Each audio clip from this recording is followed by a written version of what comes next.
Anyway, today I want to offer up a pro tip that has been hard fought to learn over the years. It took a lot of bravery for me to learn this one, and hopefully it'll take a little bit out of the, terrifyingness out of this process. So this is an orange sherbet. It's a Cape Sundew that I made and named here. It was the most beautiful one that you'd ever seen. We took the photos of this plant when we were gonna register it. And you can see this was where the main plant was. And this is where there's kind of a sad one trying to come back off to the side. I don't really know what happened to it. And that's an interesting thing to think about. It's not always a major problem. Sometimes we're just dealing with the regular life cycle of a plant. And a sundew is kind of a small perennial. And so the individual crowns, although the whole plant, the genetic plant, the roots can be passed along for years and years and years, just like my original Cape Sundew I got when I was 11, we still have that genetic sundew.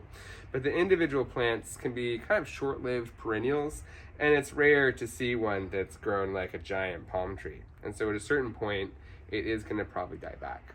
Also, sometimes there are problems. So maybe this started with a little mealybug or something, and it's still in there. Maybe it's attacking this growth point still. And we could wait. We could gently trim all these leaves off very carefully and expose that trunk. And we could wait for this kind of sad growth point to come back. But I'm going to show you something that's even easier and more effective, and really goes to show you what an amazing, resilient plant the Cape Sundew is. So I'm just going to expose the stem here where it's coming up out of the soil. You can even see there's some roots that came up off of the adventitious roots, we call those, where they come up off of the stem and go back into the soil for support. So you can see that's still there, and that's still totally alive and healthy. So what we're going to do is this.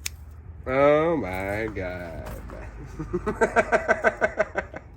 And we're gonna throw this in the trash because this is all spent up. Let's throw it on the ground for now.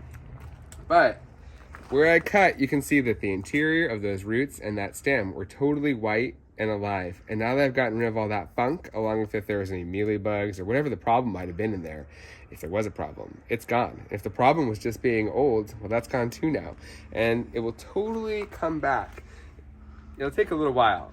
So plants don't do very much in a week, and they don't even do very much in a month. But maybe after about 6 weeks or so, you'll see new sundew growth points come right off of there, and they'll be fresh and wonderful and attached to that old giant Cape Sundew root system. So they'll grow much faster back to a beautiful fresh plant than it took originally.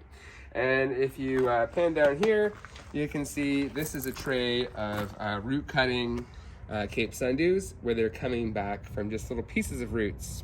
And so certainly they're capable of coming back from a giant Cape Sundew root system like that. So if you're ever unhappy with the way it's looking, just cut the darn thing off at the base and wait for it to come back.